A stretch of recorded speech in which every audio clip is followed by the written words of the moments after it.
Efesios capítulo 5. Son muchos versículos que da para un estudio bíblico esto, pero bueno, tenemos que desarrollarlo en esta mañana. Y el título es lo que representa el matrimonio cristiano, es decir, a dónde apunta, y ya sabemos, ¿no es cierto? O sea, lo decimos al principio, pero después lo vamos a desarrollar. El matrimonio cristiano apunta a ser como una especie de parábola viviente de Cristo y la Iglesia. Si hay solteros aquí presentes, personas no casadas, ¿no es cierto?, se van a preguntar, pero bueno, ¿qué utilidad tiene? Bueno, la utilidad es que esto es teología. Esto es algo que va a servir como para tener también una base, ¿no es cierto?, en un tiempo donde se ataca a la familia, ¿sí? Y si se ataca a la familia, y la familia, o mejor dicho, el matrimonio, representa a Cristo y a la Iglesia, es un ataque indirecto a Cristo. A veces no se lo ve así, se lo ve simplemente como la familia es la base de todo país o estado, pero para nosotros en la Biblia, al Dios utilizar de todas las cosas que podía haber tomado, utiliza el matrimonio como figura de él, ¿sí? De esta forma nosotros tenemos que pensar, ¿no?, que cuando en este mundo se ataque a la familia, se va a atacar también el significado de Cristo. En el versículo 22, ¿sí?, dice: las casadas estén sujetas a sus propios maridos como al Señor. O sea, comienza con una palabra que hoy es para el mundo una mala palabra. La palabra sujeta, ¿sí?, podría también traducirse como estar bajo autoridad, ¿sí?, o estar, una palabra peor todavía que el mundo odia, ¿no?, someterse al marido. La palabra sometimiento, sujeción, no son malas palabras. Nosotros, como iglesia, estamos sujetos ¿a quién? A Cristo, ¿sí? ¿Y por qué ahí no es mala la palabra someterse a Cristo o sujetarse a Cristo? ¿Por qué decimos? Porque Cristo nos amó, murió en la cruz, etcétera, ¿sí? Entonces ahí vamos con esta pista, ¿no? De decir, las mujeres tienen que sujetarse a su marido como al Señor. Por lo tanto, ya nos da la pauta que el marido tiene que comportarse en el amor a su esposa como el Señor Jesucristo amó a la iglesia. Entonces ahí, que para el mundo el solo hecho de que una mujer se sujete a su marido hoy ya es algo ilógico para ellos, para el plan de Dios sigue siendo algo lógico porque Él creó el matrimonio. Él formó a Adán y Eva, Él los casó, Él los unió, y Dios sigue uniendo a las personas en matrimonio. Siempre las personas dicen, yo me uní, yo me casé. Dice, lo que Dios unió no lo separa el hombre. Cada persona que se casa en este mundo es una unión delante de Dios. Pero claro, el mundo ya ni se casa, o si se casa ya tuvieron relaciones antes. Entonces, desvirtúa todo lo que es el matrimonio. Pero aún así, el plan de Dios sigue firme, y sobre todo, sigue firme para los que creen en Él.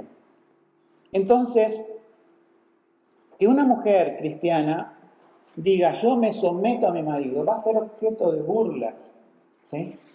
Y yo no sé cuánto, mujer, ha influido el mundo en vos con esto del feminismo. La iglesia ya fue seducida por el feminismo a poner mujeres pastoras en el púlpito, cuando 1 Timoteo 3 es muy claro, no habla de mujeres para el pastorado. Sí habla las esposas de los diáconos, que podrían interpretarse en alguna iglesia como diaconisas. Eso queda abierto eso. Pero la parte que habla de los pastores son hombres. Dios eligió a apóstoles. Y lo eligió por un orden. O sea, Dios tiene un orden para el matrimonio que no compiten entre sí. No están, podemos decir, compitiendo en funciones. Para el mundo, la igualdad entre el hombre y la mujer es tener la misma función. Por eso existen las pastoras. Las iglesias que se han mundanalizado, que han quebrantado la palabra de Dios y son rebeldes a la palabra de Dios, ponen en la misma función. Cuando la Biblia dice, son iguales delante de los ojos de Dios en calidad espiritual, en el amor de Dios, Dios va a amar a un hombre y una mujer por igual. Dios va a justificar por medio de la muerte de Jesucristo a un hombre y una mujer por igual. pero tienen funciones complementarias. Esa es la enseñanza bíblica. Se complementan entre sí. Y hay una función que tiene el hombre de llevar adelante las decisiones espirituales del hogar. Entonces, este primer versículo viene en contracultura. Contracultura del mundo y a veces también en contracultura de ciertas iglesias evangélicas.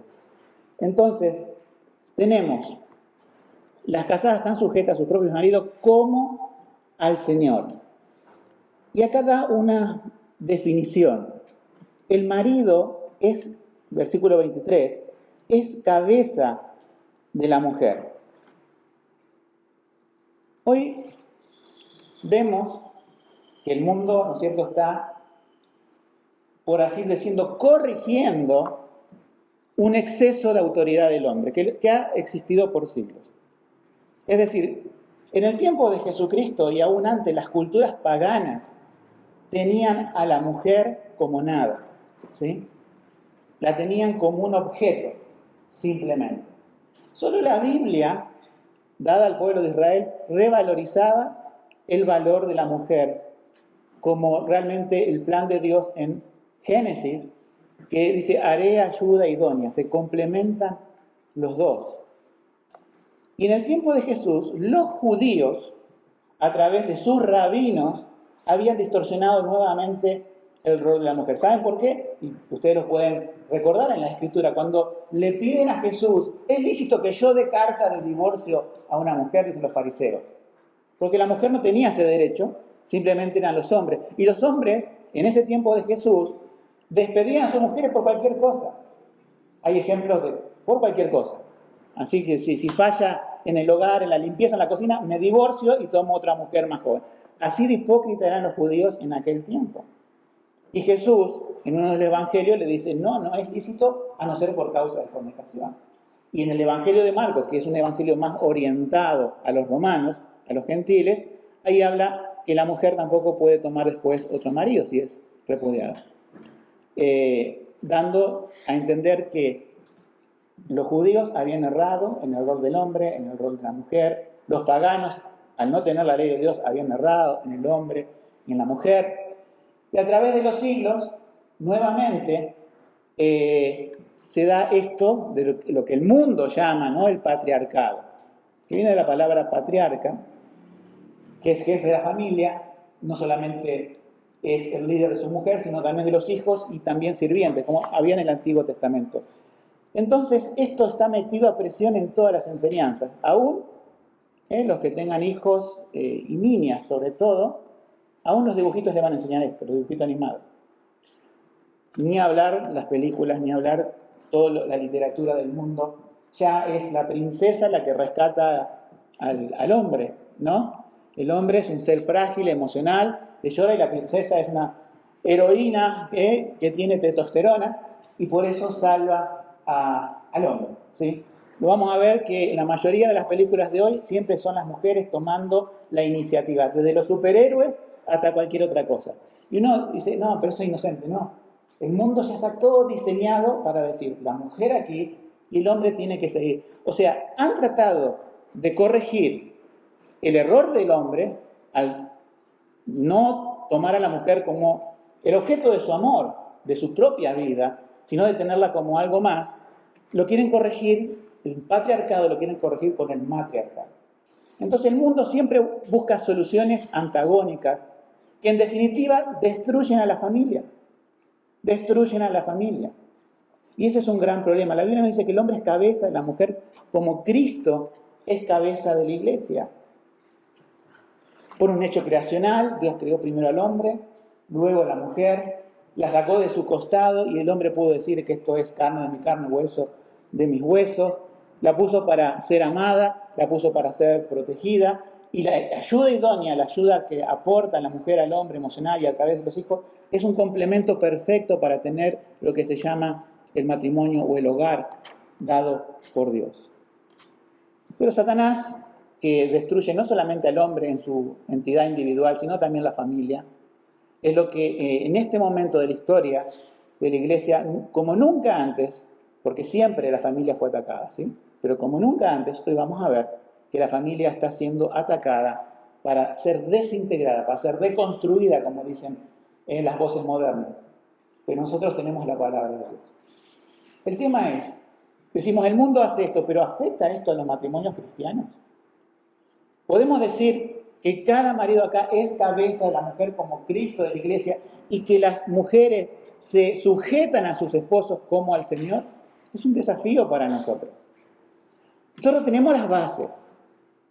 Solamente tenemos que creer en esas bases y tenemos que humillarnos al Señor para que Dios cumpla en nosotros todo lo que el pecado ha destruido en nuestra vida, todo lo que el mundo influye en nosotros, de modo que se pueda cumplir esto. Porque ¿saben qué? Muchas veces se piensa, bueno, en la evangelización de la iglesia. Como siempre digo, Dios tiene varios modelos para mostrar al mundo el Evangelio antes que vos abras tu boca y le digas algo al mundo acerca de Cristo, o antes que lleves un tratadito y se lo entregues a una persona, o antes que postees en la red social. Antes de eso, Dios puso primeramente el matrimonio. El matrimonio, cada matrimonio donde los dos son presentes, son un ejemplo viviente del Evangelio. Si falla eso, es muy poco lo que le podés decir a otra persona de Cristo, porque te va a mirar tu matrimonio. De alguna forma instintiva, no lo sé, pero más, si lo dice la palabra de Dios entera, el matrimonio es un ejemplo viviente de la relación de Cristo y la iglesia. Si el mundo quiere ver que Cristo es real y que produce cambios en la vida, lo primero que va a ver es que produce cambios en el matrimonio, no solamente en tu vida individual. Y el segundo es la iglesia. Si la iglesia no es una figura, ¿no es cierto?, de una familia cristiana, ¿sí? No es el pueblo de Dios, no es las ovejas de su prado, no es un edificio que se va construyendo y se va fortaleciendo, también eso hace que el mundo no crea en el Evangelio. Hoy el mundo, el camino, como dice la Biblia, el camino de la verdad es blasfemado por las malas actuaciones de pastores e iglesias, sobre todo con la parte del enriquecimiento, sobre todo con la parte ilógica que ha pasado con esto de la pandemia, que han estado siempre reprendiendo enfermedades y también quisieron reprender el coronavirus y murieron como cualquier otro. Sería más honroso morir diciendo, Señor, es tu soberana voluntad lo que está pasando. Y si vivo, para ti vivo. Y si muero, para ti vivo. No ando reprendiendo al coronavirus por todos lados. Todas esas cosas, la iglesia ha dejado su función, el mundo blasfema el camino de la verdad. Las familias y los matrimonios dejan su función y el Evangelio es perturbado en su imagen como parábola viviente. Entonces esto es serio, hermano. Al hablar de matrimonio cristiano no es hablar simplemente acerca de tienen que llevarse bien, hermanos y hermanas. Tienen que andar bien su matrimonio. Eso no es solamente. La prioridad es el Evangelio. Si falla tu matrimonio, va a fallar la predicación del Evangelio a través de tu matrimonio y va a fallar la suma de fallas, la iglesia como testimonio de Jesucristo. Por lo tanto, la cuestión es más seria que una cuestión personal, ¿se entiende? Es mucho más seria, es más profunda. Por eso Pablo le habla a los efesios siempre relacionando el matrimonio con Cristo y la iglesia. Es la mayor de las comparaciones que se podría haber hecho, bueno, lo utilizó. Dice alguien, se llama Hendrickson, acá copié una nota, me gustó. Dice, un hogar sin cabeza es una invitación al caos. Es causa de desorden y desastre. Peor aún, el que se produce cuando una nación se halla sin gobernante o un ejército sin comandante. Esa es la importancia de los hombres de llevar adelante el hogar. Yo le pregunto a los hombres a qué pesan.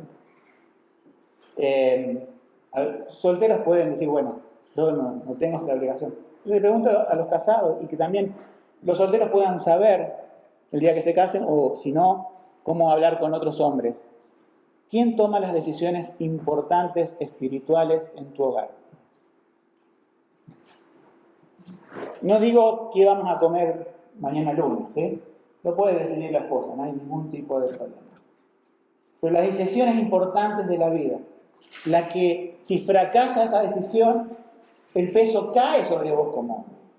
Porque ahí está la cuestión. Dice, el hombre tiene que ser cabeza de la mujer, dice el mundo. Sí, pero Dios dice que cuando la decisión importante la toma el hombre y esa decisión falla, la responsabilidad cae sobre el hombre. Y ahí está la cuestión. No que caiga sobre la mujer. Los hombres tenemos la prioridad de ser cabezas, de tomar las decisiones importantes y espirituales de la vida. Y si nosotros fracasamos, va a ser principalmente nuestra responsabilidad. Entonces, por un lado, parece como que sería una desventaja para la mujer, pero también es una ventaja porque la protege a ella. Por eso tenemos que ser fuertes, resistentes, porque las principales decisiones espirituales las tenemos que tomar con la guía del Señor, con la sabiduría bíblica. Hoy también hay un caos espiritual a nivel iglesia. Hay un caos espiritual a nivel espiritual, donde todo está mezclado, donde las falsas doctrinas van. Y yo veo hoy, en la gente que se contacta, sobre todo por internet, que la mayoría son mujeres buscando iglesias, o mujeres buscando una palabra sana. Y después le aviso al jefe de familia, al hombre, después le aviso que los hombres no toman esa iniciativa. La han cedido. Y estamos hablando quizás que sean personas cristianas. Se han permeado por el mundo. Y el mundo le ha ganado ese terreno. Entonces, el que toma la decisión, ¿a qué iglesia van? Son las mujeres. El que toma la decisión cuándo tener el culto familiar, si es que lo tienen, son las mujeres. Y el hombre sigue detrás, con las manos así, de a poquito, a ver, querida, ¿qué haces? El diablo ha destruido la familia del mundo y ha influido la familia cristiana. Pero la palabra de Dios tiene que devolver los roles. Sean los años de pasado que hayan pasado. Sea que te casaste hace 2 años, 3 o 27 años como tengo mi matrimonio. La palabra de Dios siempre tiene que transformar nuestra vida y nuestro matrimonio. Tiene que recordar lo que Dios puso, porque eso va a ser hermoso y eso va a ser armónico y eso va a dar paz. Y eso, por más que el matrimonio pase por enfermedades, pase por luchas económicas, pase por carencia de muchas cosas, cuando ese matrimonio está en la voluntad de Dios, todo lo soporta. Ningún viento, ninguna lluvia, ningún torrente azota esa casa porque está fundada sobre la roca. Y hoy más que nunca tenemos que fundar nuestros matrimonios, cimentarlos. Estamos sobre Cristo. Apuntemos bien en el corazón, en la mente, en el espíritu, estar fundados sobre esa roca que es Cristo. Somos imperfectos, sí. Somos una figura imperfecta. Dios nos pone como el ejemplo de Cristo en la iglesia. Somos imperfectos. Pero no tenemos que contentarnos con la imperfección, sino que tenemos que decir, Señor, actúa en mí y en mi matrimonio para que yo muestre la relación de Cristo y la iglesia, para que sea un matrimonio que glorifique al Señor. Hoy se ha hablado en la confesión de fe, el repaso, ¿cuál es el fin del hombre? Glorificar a Dios y disfrutar de Él para siempre. No está el de prosperar acá en esta tierra y hacerte rico, es disfrutar de Dios, es glorificarlo. Y el fin del matrimonio es exactamente lo mismo. Los matrimonios, uno se casa no para ser mi esposa siempre reparte eso, ¿no? Y hay que aclararlo. No nos casamos para ser felices, ¿no? Como no nos casamos para ser felices. Dice, todo el mundo se casa para ser feliz, por eso hay tantos divorcios, ¿verdad? Nos casamos, en primer lugar, para glorificar a Dios. Y cuando glorificamos a Dios, Dios transmite en su plan, esa felicidad. Cuando invertimos los roles, ponemos, me caso para ser feliz, Dios está allá, ¿sí? Fracasa. Porque yo no puedo construir lo que solamente Dios puede mantener y Él ha hecho. Entonces, nuestros matrimonios, si glorifican a Dios, van a ir todo mejor. Y a pesar de las vicisitudes, la felicidad de Cristo estará en el hogar, estará en papá, estará en mamá, estará en los hijos. Los hijos son los principales beneficiados de un matrimonio bíblico, son los principales. Después sigue la iglesia. Pero los hijos, si no reciben el modelo bíblico, posiblemente no crean en el Evangelio. Muchas veces decimos, sí, Dios es soberano en la salvación de las almas, Dios escoge un hijo, no puedo obligarlo a creer en el Evangelio, no puedo obligarlo a que crea en Cristo como su Salvador, es verdad, no podemos obligarlo. Pero siempre le digo a los padres, ¿cuál es el testimonio? No hablado que damos a nuestros hijos, sino el vivencial. Porque eso habla más fuerte de lo que le podamos decir después. Eso es la predicación, esa es la predicación que reciben nuestros hijos, nuestro comportamiento. Siguiendo con la lectura bíblica, en el versículo 24 al final, dice, bueno, las mujeres estén sujetas a que, digamos, así como así como la iglesia está sujeta a Cristo, así también las casadas lo estén a sus maridos. Y agrega una frase inmortal, ¿no? En todo. ¿Cómo en todo? Quiere decir que una mujer debe obedecer a su marido absolutamente en todo. Hay una limitación. Así como la Biblia nos pide que nos sujetemos a los gobernantes, hay una limitación. ¿La limitación cuál es?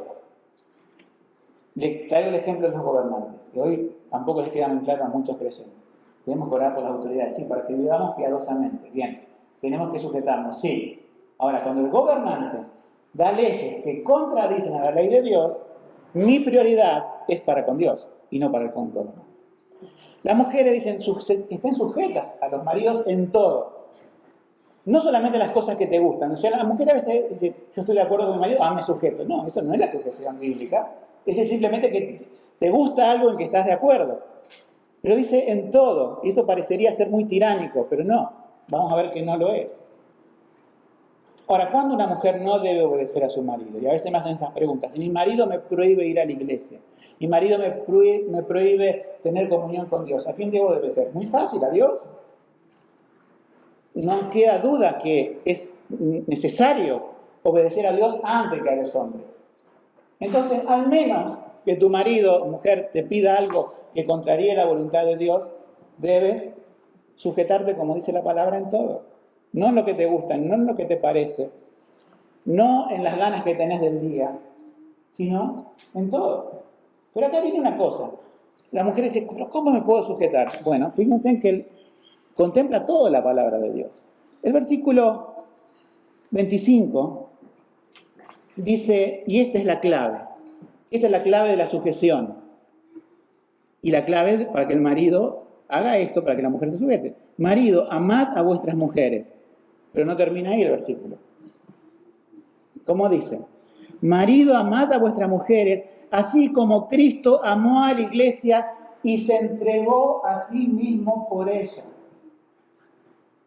Eso no es poco, eso es todo, maridos.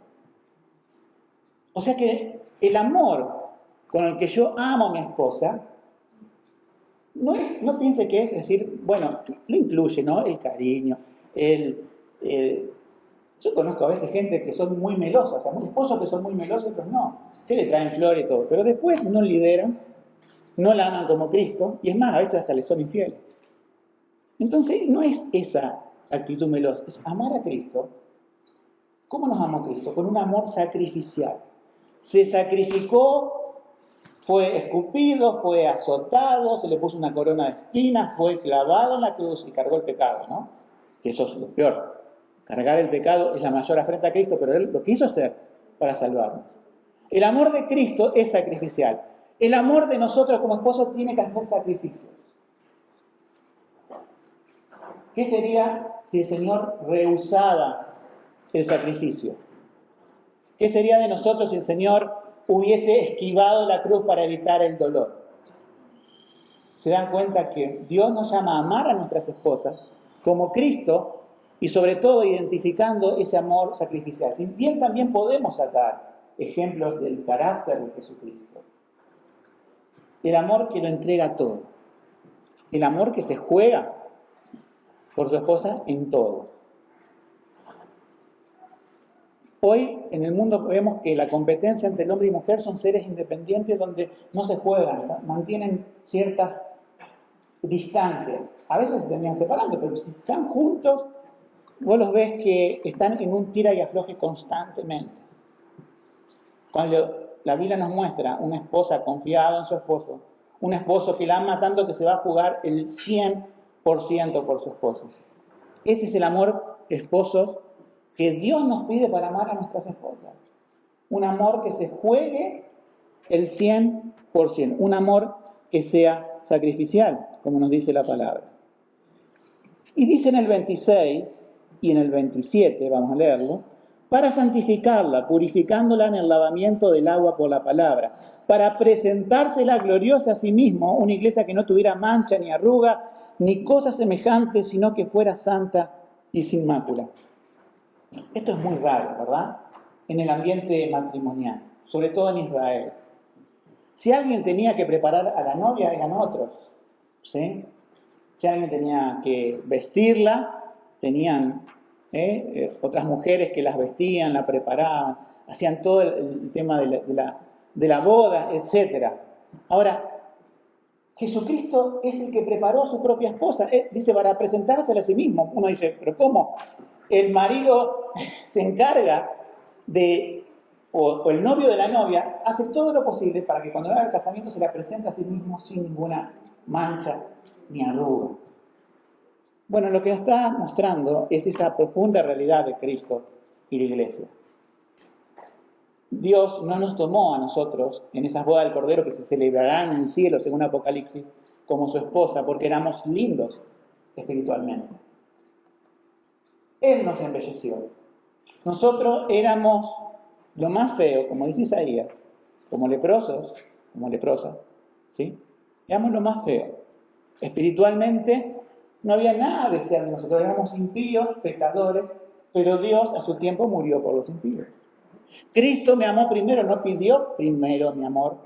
Tampoco esa tontería de que Dios en la eternidad hizo un viaje en el tiempo y vio que vos lo ibas a amar, por eso te cogió. Esa tontería no existe. Dios te amó incondicionalmente y no sabemos por qué.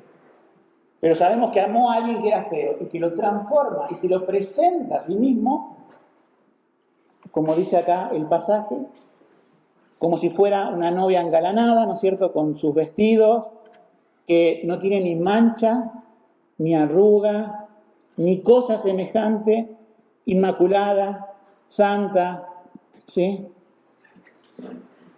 Entonces esto me hace pensar también una cosa, como esposo hacia mi esposa. ¿Cómo luce mi esposa espiritualmente? Depende de mí. No. Mi esposa depende un poco de las reuniones de mujeres, o de algún congreso de mujeres, o depende del congreso de pastor. No, esposo, depende de vos. Cristo preparó a su esposa para sí mismo. Y nosotros, en ese amor sacrificial, cómo luce mi esposa espiritualmente y también cómo luce exteriormente, depende de vos. Uno dice exteriormente, ¿por qué? Todo, la vida toda del creyente es integral, ¿sí? Si vendría mi esposa, toda desarreglada, toda despeinada, y yo con la corbata, no me gusta mucho usar corbata, pero bueno, la uso. ¿Qué opinarían ustedes, hermanos? Diciendo, Alejandro no cuida bien a su esposa. Y tendrían razón. A lo mejor capaz que la cuido bien espiritualmente, pero exteriormente viene así nomás. Se darían cuenta y sería algo bochornoso. Por eso, también puede venir muy bien vestida y destruida por dentro. Totalmente destruida por dentro. Y eso también es mi responsabilidad como hombre. Mi responsabilidad es presentar a mi esposa delante del Señor lo mejor que pueda posible, habiéndome yo presentado delante del Señor para que Él haga una obra en mí y por lo tanto sea una buena cabeza y mi esposa se sujete en amor y yo la ame como Cristo amó a la iglesia y ahí empieza a andar un poco mejor la cosa. Es ahí a lo que nos llama el Señor, ahí transformando ese tipo de relaciones. En los versículos siguientes dice, 28, así también los maridos deben amar a sus mujeres como a sus mismos cuerpos. El que ama a su mujer a sí mismo se ama, porque ninguno aborreció jamás a su propia carne, sino que la sustenta y cuida como también el Señor a la iglesia, porque somos miembros de su cuerpo y de su carne y de sus huesos. Esto está dicho en una cultura de aquel tiempo, donde la mujer era algo como un objeto muchas veces, ¿sí? Entonces Dios trae, el apóstol Pablo por medio del Espíritu Santo trae el plan de Dios a los efesios que no era una nación judía, recuerdan los efesios, tampoco eran griegos, era una cosa intermedia, eran gentiles, podemos decir, en Asia Menor, pero que ellos también, por ser en una ciudad pagana, que estaba la diosa Diana de los efesios, los matrimonios eran así, o sea, los hombres tenían a la mujer como un objeto más. Y les dice a los creyentes, mira que es parte de tu propia vida. Cuando ella sufre, vos mismo estás sufriendo. Cuando ella se alegra, vos mismo te estás alegrando. Por eso Dios tomó de la costilla de Adán y formó a la mujer. Y por eso a Adán pudo decir esa palabra que tenemos en los primeros capítulos, he aquí, ella es varona, que en hebreo es Isha, él es Ish, le agrega ahí nomás una letra para decir, es parte de mí, es parte de mis huesos, parte de lo que Dios me hizo. Recuerden que Dios hizo al hombre a su imagen, no exterior, sino interior, de espíritu. Y también la esposa tiene la imagen de Dios y fue sacada del varón, del hombre. Entonces, cuando Dios dice, los dos serán una sola carne, no es que están pegados continuamente y van a todos lados, sino que realmente delante de Dios lo que sufre uno le repercute al otro. Es una unidad plena, ¿sí? No es un accesorio, ¿sí? Eso corregía en aquel tiempo. En nuestro tiempo hay otras desvirtudes del matrimonio, pero el principio bíblico es igual, ¿sí? Nuestras esposas son parte de nosotros mismos, no son una cuestión separada. A ver si lo sabemos, el tema es aplicarlo. Seguimos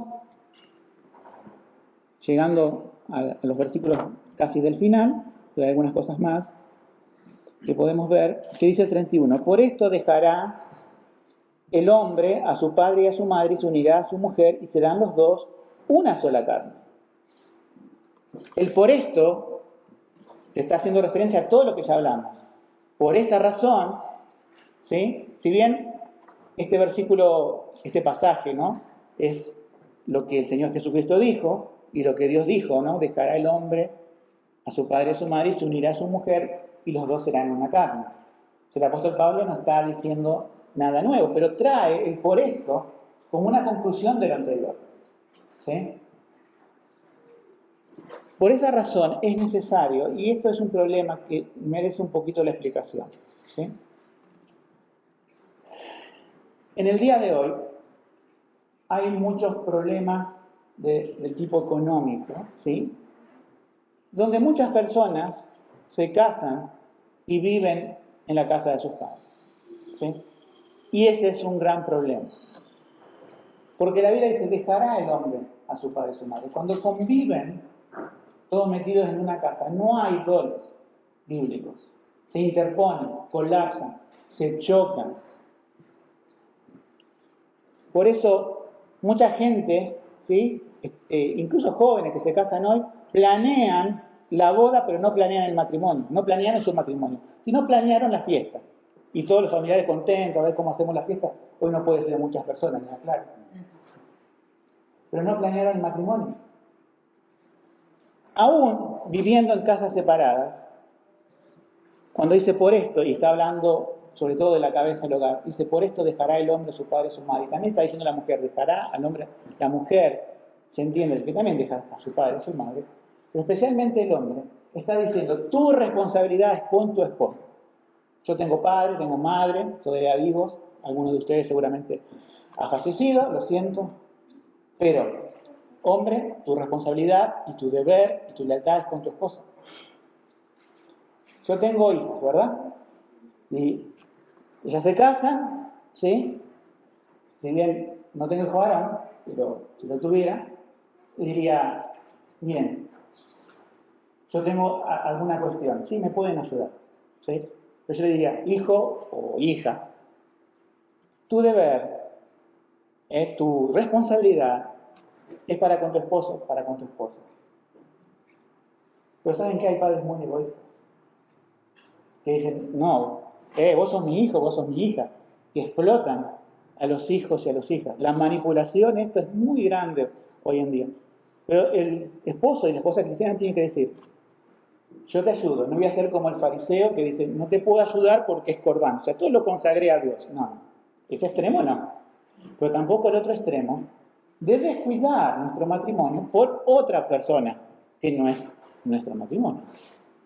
Por eso tiene que quedar en claro estas relaciones que deja la palabra de Dios. Dejará el hombre a su padre y a su madre y se unirá a su mujer. Y ese dejar tiene que ser bien comprendido bíblicamente. No que se olvide como el fariseo que lo deja morir al padre y a la madre, ¿verdad? Tampoco esto de que prioriza una institución que también es un matrimonio, supuestamente, antes que tu propio matrimonio. Entonces, esto tiene que quedar claro bíblicamente porque ese conflicto afecta a nuestro matrimonio. La Biblia dice, en el 32, ya tenemos los dos últimos versículos, y con esto vamos a terminar. Dice, este misterio es grande, mas yo digo esto respecto a Cristo y a la Iglesia. Déjame decirte tres misterios de Cristo y la Iglesia, que trascienden el matrimonio, ¿sí? Que ya aquí vamos a lo que apunta el matrimonio. Dijimos hoy que el mensaje es lo que representa el matrimonio cristiano. Y esta es la relación mística entre Cristo y la Iglesia. Anoté tres cosas, podría haber anotado 100, porque es muy profundo este tema, pero tres. El misterio de la elección. No somos la novia más linda o más bonita. Nos amó siendo pecadores. Romanos 5:8. Siendo aún pecadores. Sí, nos amó y murió. Obviamente se entregó por nosotros. Es normal entregarnos ante la belleza. Es decir, el mundo ama lo que es lindo. Y Cristo amó lo que es feo. Nosotros, pecadores. Esta es la base del Evangelio. Cuando se le hace creer a las personas que Dios tiene un plan maravilloso para tu vida porque eras el mejor o el campeón, es el Evangelio de Satanás. El Evangelio es, estando muertos en nuestros delitos y pecados, Cristo murió por nosotros. ¿Tenemos algo para gloriarnos en nuestros delitos y pecados? ¿Tenemos algo para gloriarnos en nuestro nacimiento, que somos pecadores por herencia desde Adán? No tenemos nada de qué gloriarnos. Si pensamos los pecados que hemos cometido, no seríamos atractivos delante de Dios para amarnos. Sin embargo, este es el misterio. Dios nos amó a pesar de lo que somos. Pero ese misterio implica algo más, que nos transformó para presentárselo a sí mismo como personas gloriosas, sin mancha y sin arruga. Eso es lo más extraño de todo, ¿verdad? Pero también lo más maravilloso, porque Dios no nos deja nuestros pecados. Sí, Dios nos ama como somos, pero no para dejarnos nuestros pecados, porque esa es una justificación de muchos para el pecado. Dios te transforma y te cambia los afectos en cuanto al pecado. Te trae un corazón nuevo para amarlo a Él. Segundo, como misterio, entregó su vida por su esposa, no por todo el mundo. Un número definido de creyentes que conforman la esposa. Esto es importante saberlo, ¿no? Es decir, Cristo murió y se entregó por todos. Crean o crean, después si lo rechazan. No. Dios, que es Dios, sabía desde antes de la creación del mundo quién era la esposa. Dios lo sabe ahora. Sabe el número de las personas que se van a salvar. Nosotros no lo conocemos. Por eso tenemos que predicarle el Evangelio a toda criatura, a todo el mundo, confiando en que Dios va a llamar a los que van a pertenecer a su esposa. Esto nos da que cuando Cristo murió en la cruz, murió por una esposa definida, la cual no va a perder, la cual no se le va a escapar de las manos. El tercer misterio es, como dice el versículo 23, Él es el Salvador del cuerpo, una salvación por gracia que nos preserva.